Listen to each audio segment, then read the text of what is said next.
Hello adventurers! It has been quite some time since my last video. There hasn't been too many builds I was excited to share, but with the new season, or new patch rather, there comes new essences, and finally there's a build that's pretty fun to play. If you've been playing Demonhunter for a while, the build's pretty similar to what we've been playing for the current meta, or the previous meta. Best discretion for the cooldown on the escape. Heat Sheath for the attack speed during Vengeance. Escalating Violence for the escape dash forward. Chitting Greaves for the crit chance on escape. We'll talk about this one in a second. Turmoil for the rockets on strafe. Fallow Farm to make your strafe summons immune to attack and damage. And the new offhand Electrum Luna. So let's talk about the new main hand first. Death Appended gives you a 28.5% chance of firing an additional shot. So if you look at your crossbow shot, you basically have a chance to hit another target for 32 to 45 depending on your damage. So free damage is pretty nice just for attacking, which is why Urge works good with this build, as well as Hate Sheath. Anything that increases your attack speed is greatly appreciated for the chance to proc the new main hand. For the new offhand, this modifies chakram and makes a WindWheel. And the good thing about this is basically it's a black hole, but for a demon hunter with chakram. So it launches a chakram forward and it drags people along the path. It stops and spins, sucks people in, and then does damage 3 different ways. The initial pull does 44. When it stops and spins, does 14,000, and then after 1.5 seconds, it explodes and does another 45,000. So essentially, if you can get someone with it from start to finish, you can hit them for about 100,000, depending on your damage. And what this looks like is you basically, let's say you get a cheat death here, or they're really, really low, you can hit them with a spinning chakram. It'll pull them along, it'll suck them in, and then it'll explode. Things to note. Anything that it's immune to control, so like uncontrollable, transfusion, a dash or an escape, anything that can get you out of a pool like that, you have to be careful of because they will be immune or they'll be able to get out of it quite easily. I'm currently running 4-piece Urge, 4-piece Mount Bank. However, you can also sub and run 2-piece Gloom for either Urge or the Mount Bank. I prefer running 4 Urge and 4 Mount Bank currently. For Paragon Tree, I am running Warden for the extra tankiness. And for my pet, I am running a Dust Prowler with the Savior ability. And for Curse Gear and Invocation Gear, I am fortunate enough to be an Immortal, so I can cherry pick some good gear out of the vault. I'm currently trying to stack dealing damage, has a 2.5% chance to trigger. I have 4 of those currently, so about a 30-second cooldown from my Ancestral proc.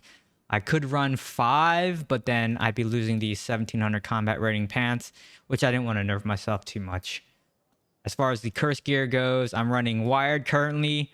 I would either run Wired or Tortured. Those are 2 pretty good abilities. They don't really matter too much. Invocation gear is better. And lastly, gems. Normal gems are pretty much standard at this point. Rubies, topaz, aquamarines. You want to use tourmalines, you want to use sapphires, so you want a mix of kind of everything. You don't want to be too weak in one particular area, so I have a stack or a mix of different gems. For legendary gems, I am running Bottled Hope, Frozen Heart, Blood-Soaked Jade, Gloom Cask, Seeping Bile, Maul of Deep, Starfire Shard, and Howler's Call. You could probably drop one of these gems, maybe Seeping Bile for Chip of Stone Flesh to proc off of Howler's Call or your Invocation Gear if you have a Chip of Stone Flesh. You could definitely run that to do more damage during your CC. But remember, WindWheel Blade or the Chakram does not proc Chip of Stone Flesh. So really, if you have Howler's Call or a Sun Invo, that would be your only way to proc Chip of Stone Flesh. And for my stats, remember, this is not in a battleground. These get reduced. It gets stat squished a little bit once you're in battlegrounds, but 40,000 damage, 600k life, 5,800 armor, 6,500 armor pen, 4,500 potency, and 4,600 resistance. Critical hit chance 15, critical hit damage 16, attack speed 8, block chance 34. And for the warband perk, I am running Protector to increase the block chance by 5%. And most of my reforges are block chance. Reforges are all the same. I don't really change those too much. But if we look at my reforges, I go back and forth. I'm running block chance, fear resist, knockback resist. Kind of tanky. I prefer living rather than dying, and kind of like running away all the time. I really like to play on the idle as much as possible. So fear resist, knockback resist gives me a lot of survivability because I'm not running Tar Black Rain. But reforge and use what you think is best. But yeah, these are my reforges. The general strategy with chakram is for area deny as well as lane control. The next couple of clips demonstrate the capability of the skill.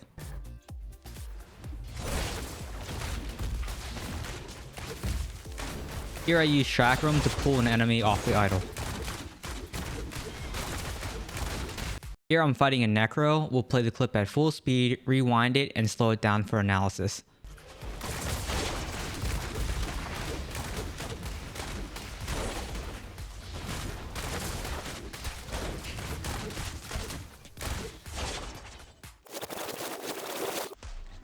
Here I open with spinning chakram to keep him in range for my strafe summons.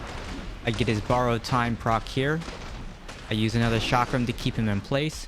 He uses wraith form to try and get away. I use escape to catch up, and I get the kill easily. Here I'm fighting a necro with similar stats. You can see the strength of this build from damage potential as well as control between strafe summons, spinning chakram, the set pieces like Mount Bank, as well as the extra damage from the new main hand. And in this last clip, it just shows the potential of this build to be able to control and do damage in both lanes with the idle clearing power.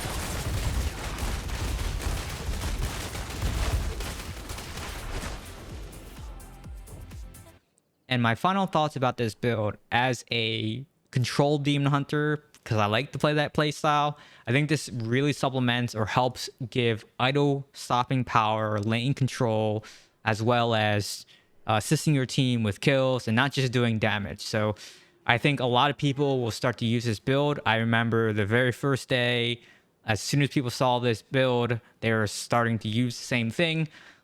Before this video goes live, I've seen a couple more players use it. So I think that this is going to be the new meta because it feels very, very strong. Coupled with the escape abilities, the attack speed, the extra damage or extra crossbow shot from the main hand. It just feels very good. I would more than likely say that this will be the new meta and most demon hunters will run this. And you'll probably see people drop running Daring Swing for this type of build, but we'll see. It's kind of early to tell. Everyone's still trying to figure out what works and what doesn't work for their playstyle, but I really like this build for my playstyle. The one last thing that I would point out is the pants. Because running Warden, you could sub the escape crit pants out for the new pants, which resets the cooldown on chakram. And if we go to the Essence Lady, and we look at the pants, the cooldown on spinning chakram is reduced by 0.24 seconds whenever your primary attack hits an enemy. So with attack speed, theoretically, you could reset the cooldown of your chakram and kind of perma CC someone. I haven't gotten these pants yet, but I will definitely be trying these pants in place of the escape crit pants and just seeing how that affects the build.